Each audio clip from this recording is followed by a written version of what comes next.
Assalamualaikum warahmatullahi wabarakatuh. Pada video kali ini saya akan membahas mengenai mekanisme e-commerce dalam dunia bisnis.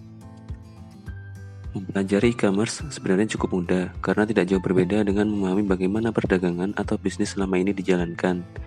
Yang membedakannya adalah dilibatkannya teknologi komputer dan telekomunikasi secara intensif sebagai sarana untuk melakukan dua hal utama, yaitu mengolah data mentah menjadi informasi yang dapat dimanfaatkan bersama oleh para pelaku bisnis dan konsumen, dan mendistribusikan data atau informasi tersebut secara cepat dan efisien ke seluruh komponen bisnis yang membutuhkan.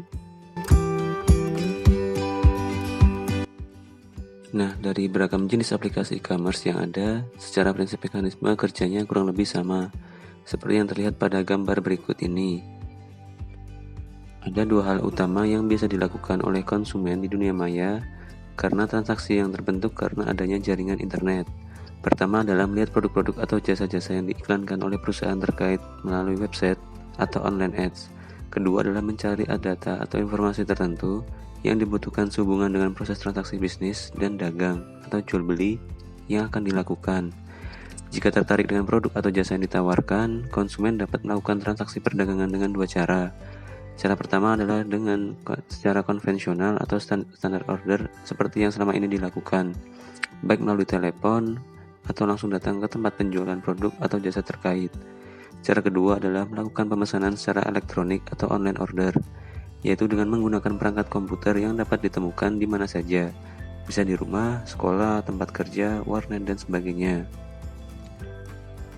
Kemudian, berdasarkan pesanan tersebut, penjual produk atau jasa akan mendistribusikan barangnya kepada konsumen melalui dua jalur distribusi.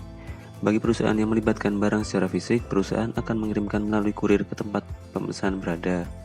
Yang menarik adalah jalur kedua, di mana disediakan bagi produk atau jasa yang dapat digitasi atau diubah menjadi sinyal digital.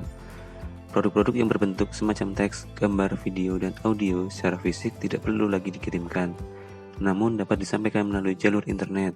Contohnya adalah electronic newspaper, digital library, virtual school, dan lain sebagainya. Selanjutnya, melalui internet dapat dilakukan pula aktivitas pasca pembelian, yaitu pelayanan purna jual atau electronic customer support. Proses ini dapat dilakukan melalui jalur konvensional seperti telepon atau jalur internet seperti email, telekonferensi, chatting, dan lain-lain. Diharapkan dari interaksi tersebut di atas, konsumen dapat datang kembali dan melakukan pembelian produk atau jasa di kemudian hari. Secara strategis, ada 3 domain besar yang membentuk komunitas e-commerce, yaitu proses, institusi, dan teknologi. Elemen pertama adalah proses. Proses yang berkaitan dengan produk atau jasa fisik biasanya akan melalui rantai nilai atau value chain seperti yang diperkenalkan oleh Michael Porter. Proses utama terdiri dari inbound logistik, production, outbound logistik, dan distribution, sales and marketing, dan service. Proses penunjang terdiri dari procurement, firm infrastruktur, dan teknologi. Sementara proses melibatkan produk atau jasa digital akan mengikuti rantai nilai virtual seperti yang diperkenalkan oleh Indrajit Singha, yang meliputi rangkaian aktivitas catering, organizing, selecting, synthesizing, dan distributing. Elemen kedua adalah institusi.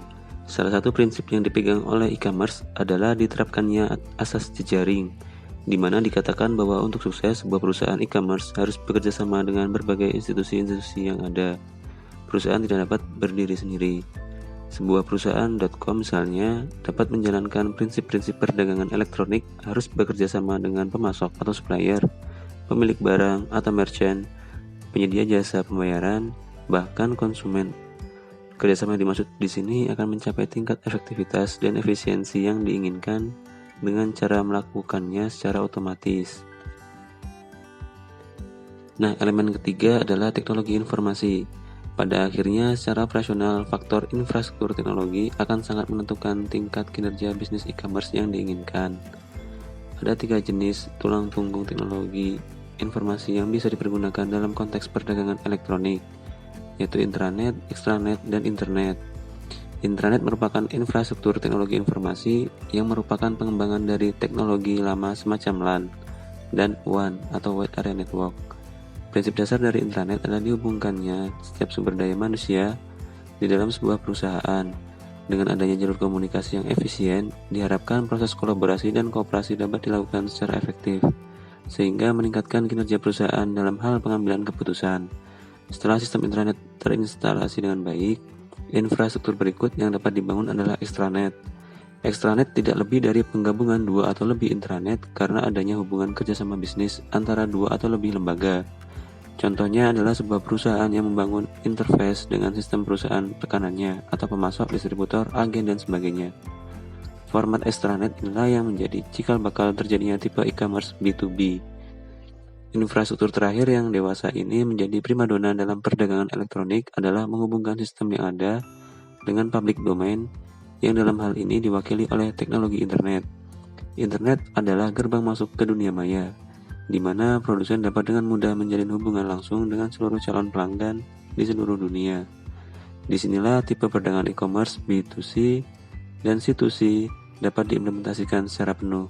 Sekian video pada kali ini. Terima kasih. Wassalamualaikum warahmatullahi wabarakatuh.